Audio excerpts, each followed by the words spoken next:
Hola, ¿qué tal, hermanos? Hoy vamos a tener un tema muy importante que se llama Biblia y tradición.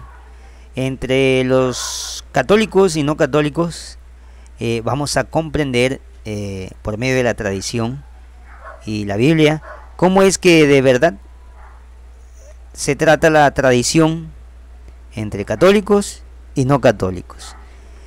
Para los protestantes, la revelación y la Biblia coinciden perfectamente, puesto que en la Biblia se encuentra toda la revelación. Para nosotros los católicos, la revelación es más amplia y abarca la Biblia y la tradición. Podemos entender que la revelación es la manifestación de Dios, de su voluntad acerca de nuestra salvación.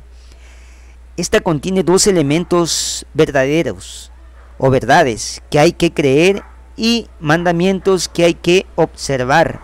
Además se realizan mediante hechos y palabras íntimamente ligados entre sí. Vamos a ver dos aspectos importantes, que es revelación natural y revelación sobrenatural o divina, y también tiene que ver la tradición. En la revelación natural, Dios empezó a revelarse o a manifestarse mediante la creación. Todo lo que nos rodea nos habla de esa existencia, del poder y del amor de Dios.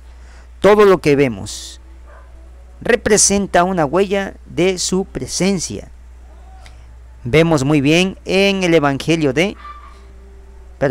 el libro de Romanos, capítulo 1, versículo 19 al 20, nos dice: en realidad, lo que se puede conocer de Dios no es un secreto para ellos, pues Dios mismo se lo dio a conocer. Pues si bien no se puede ver a Dios, podemos sin embargo, desde que Él hizo el mundo, contemplarlo a través de sus obras y entender por ellas que Él es eterno, poderoso y que es Dios. ¿Sí? Mediante la revelación sobrenatural o divina nos habla también, tratándose de un conocimiento algo difícil desde la antigüedad. Dios empezó a revelarse mediante los profetas, y eso lo sabemos, realizando un contacto más directo con los hombres. Cristo, con su presencia y manifestación, con sus palabras y sus obras, signos y milagros, sobre todo con su muerte y gloriosa resurrección, envió del Espíritu la verdad, llevada a plenitud toda revelación, y eso lo podemos ver en Hebreos del capítulo 1, versículo del 1 al 2.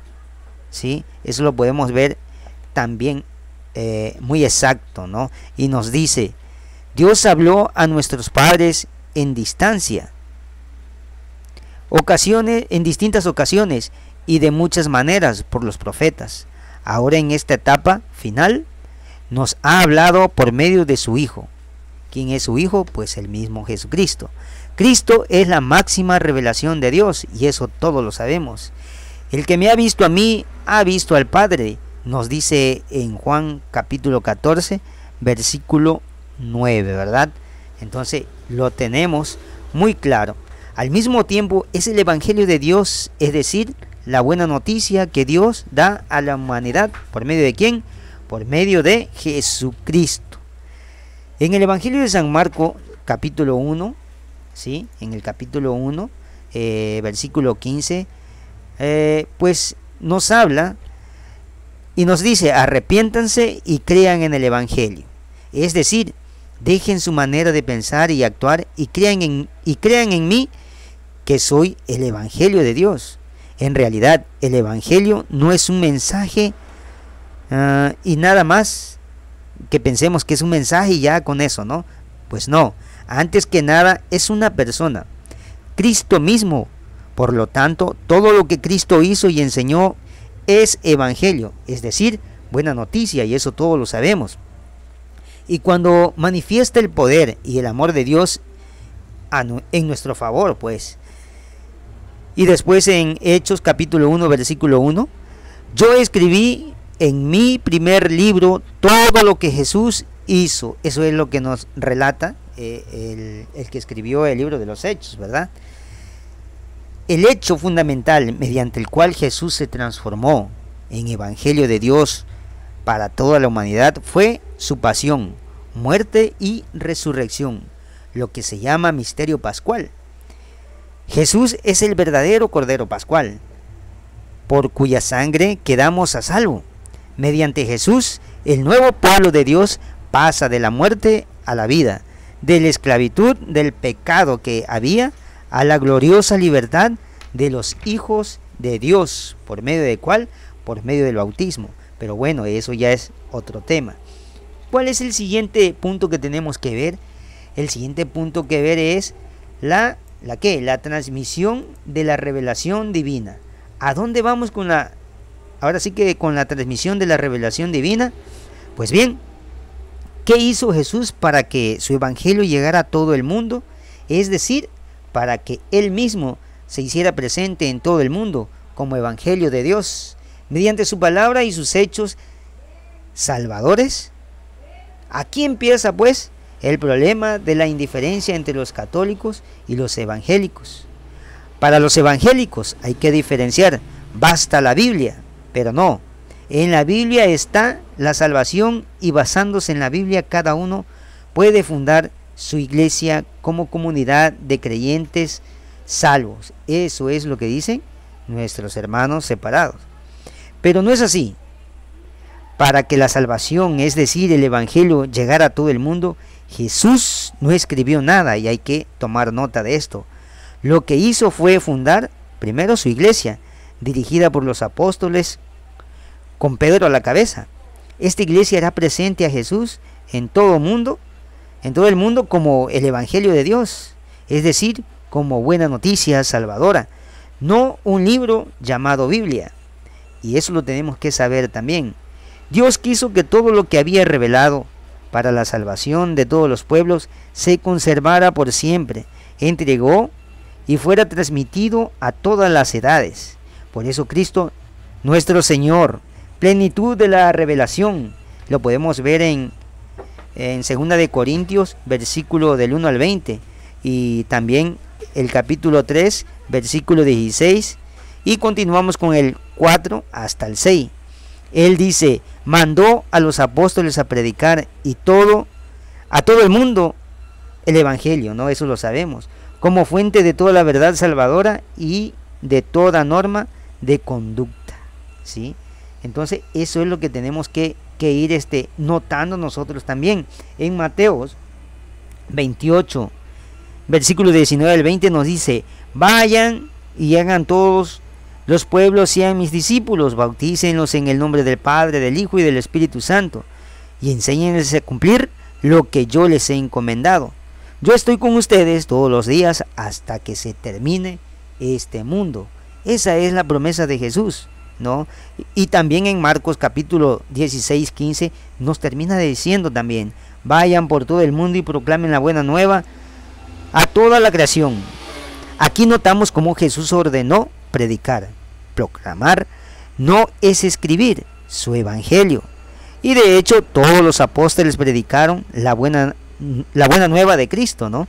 Mientras solamente algunos escribieron algo muchos años después de haber predicado, ¿no? Con eso tenemos este punto ya organizado, ¿verdad? Pero vemos que la tradición continúa.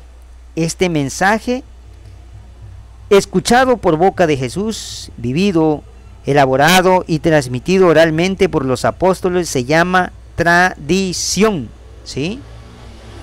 Entonces, en 1 de Corintios capítulo 15, versículo 3 nos dice, yo transmití a ustedes lo que yo mismo recibí. ¿De quién recibió Jesús? Del Padre, ¿verdad? Pues bien, hasta el año 50 de nuestra era, la tradición fue la única base de la predicación de los apóstoles y sus colaboradores. Pero ahora vamos a retomar el punto, de la Biblia, ¿verdad? Parte de este mensaje fue proclamado oralmente, ¿sí? Fue puesto por escrito por los mismos apóstoles u otras inspirados por el Espíritu Santo, dando origen al Nuevo Testamento. Sobre ciertos libros, desde un principio no hubo ninguna duda. como por ejemplo algunas cartas de San Pablo que pronto fueron consideradas como palabras de Dios, a la que los libros de los antiguos testamentos, y esto lo encontramos en segunda de Pedro, versículo, ¿qué? Capítulo 3, versículo 16, ¿verdad?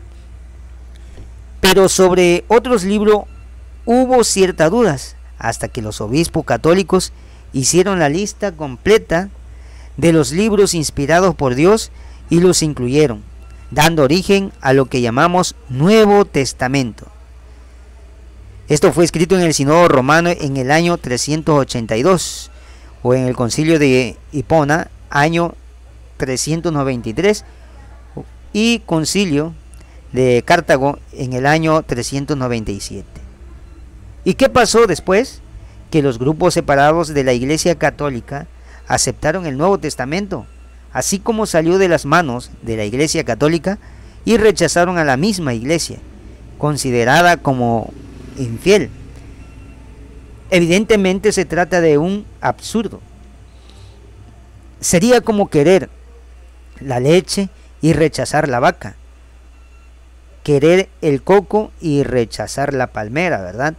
Además, si de veras la iglesia que fundó Cristo hubiera vuelto infiel, o si hubiese vuelto infiel, ¿qué garantía tendría para afirmar que el Nuevo Testamento es palabra de Dios? Ninguna, ¿verdad? En efecto, la única garantía que tenemos es el hecho que el Nuevo Testamento salió de aquella única iglesia que fundó Cristo, iglesia que es columna y apoyo de la verdad. En 1 de Timoteo 3:15, y que por lo tanto no se puede desviar por ningún motivo. A este propósito, podemos verlo también en la Biblia. Basta ver la Biblia para salvarse, ¿no? Son otros libros, ¿verdad? Entonces, la Biblia y la tradición, así que la Biblia no contiene toda la tradición. Esta es más amplia, lo afirma el mismo San Juan, en Juan capítulo 21, versículo 25. Jesús hizo muchas otras cosas. Si se escribieran una por una, creo que no habría lugar en el mundo para tantos libros. Y eso es lo que nos dice, ¿verdad? Y eso lo sabemos.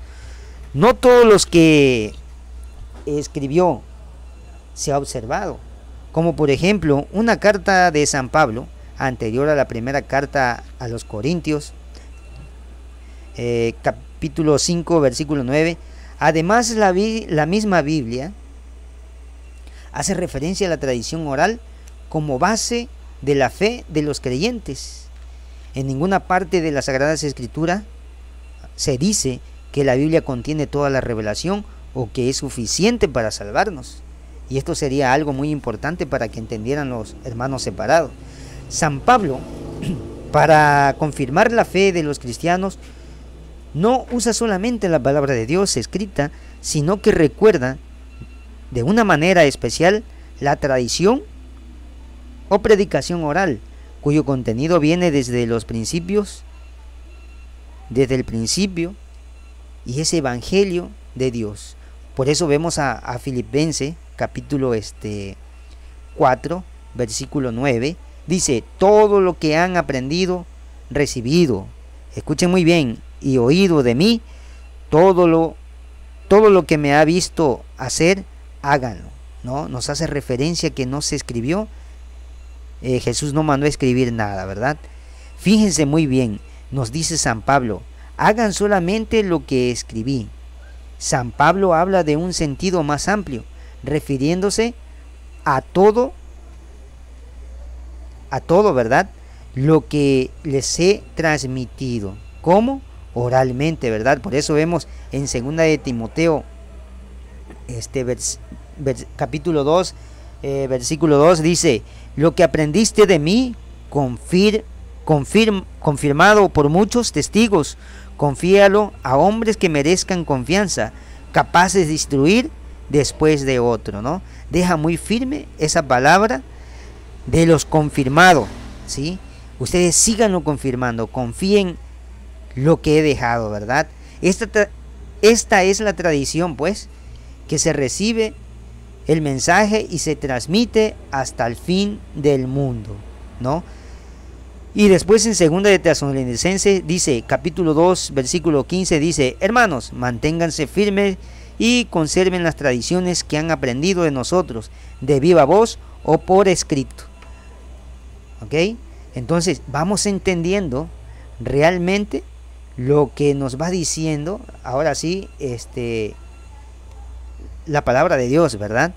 Aquí vemos cómo la tradición oral primitiva sigue transmitiéndose de viva voz o por escrito, ¿ok? Teniendo la misma importancia las dos formas de transmitir. En realidad, una vez que se escribió el Nuevo Testamento, no se consideró acabada la tradición, como si estuviera contenida contempladamente en la Escritura. Esta es una idea que surgió entre los protestantes, cuando surgió en unos años de entre 1500 años después de que todo estaba ya hecho por Jesucristo y por los apóstoles, ¿verdad? La Biblia no dice esto, pues aman la Biblia, ¿verdad? Si ellos aman la Biblia, ¿por qué no reconocen en ella una enseñanza tan clara acerca del valor de la tradición? Tradiciones humanas, ¿verdad?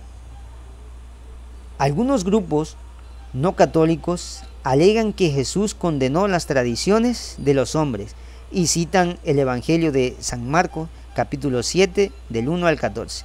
Bueno, claro, pero aquí nosotros no estamos hablando de las tradiciones de los hombres, sino las tradiciones o la tradición divino apostólica, es decir, del mismo evangelio que los apóstoles recibieron de Jesús, volvieron a transmitirlo, evangelio que será predicado por la iglesia que fundó Cristo hasta el fin del mundo. Así lo expresó Jesús. Lo que rechazó Jesús fue la actitud de los judíos, bueno, que en nombre de sus tradiciones invalidan la ley de Dios. ¿Qué dice el mandamiento de Dios? Honrarás a tu padre y a tu madre. En Lucas capítulo 18, versículo 20, esa es lo que citan, ¿no? Y ellos inventaron una norma que se hizo tradición. Si tú consagras al templo tus bienes, los puedes disfrutar tranquilamente mientras vivas, y a tu muerte pasan el templo. Pasan los bienes, pues. Entonces, eso es lo que hacen ellos. Los puedes disfrutar tranquilamente, dice.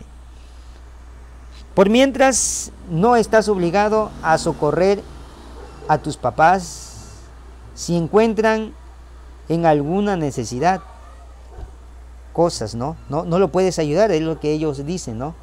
Así que mediante una tradición humana, los judíos hacían inválido un mandamiento divino, fíjense. Esto es lo que condena a Jesús y nada más. No hay que confundir entre tradiciones humanas y la tradición que viene desde Cristo y los apóstoles, así como lo vimos en 2 de Tesalonicenses, capítulo 2, versículo 15, ¿no? Aquí hay un testimonio de San Ireneo y nos dice: en la Iglesia Católica, al contrario, hubo siempre una conciencia clara sobre la importancia de la tradición, sin quitarle a la Biblia el valor que tiene. Es suficiente escuchar el testimonio de San Ireneo. En todas las iglesias del mundo se conserva vida y tradición de los apóstoles, pues podemos contar a todos y cada uno los sucesores hasta nosotros. Y tenemos la lista, ¿no? ¿Cómo sería largo aumentar aquí la lista de los obispos que sucesivamente ocuparon la silla de los obispos que ordenaron los mismos apóstoles?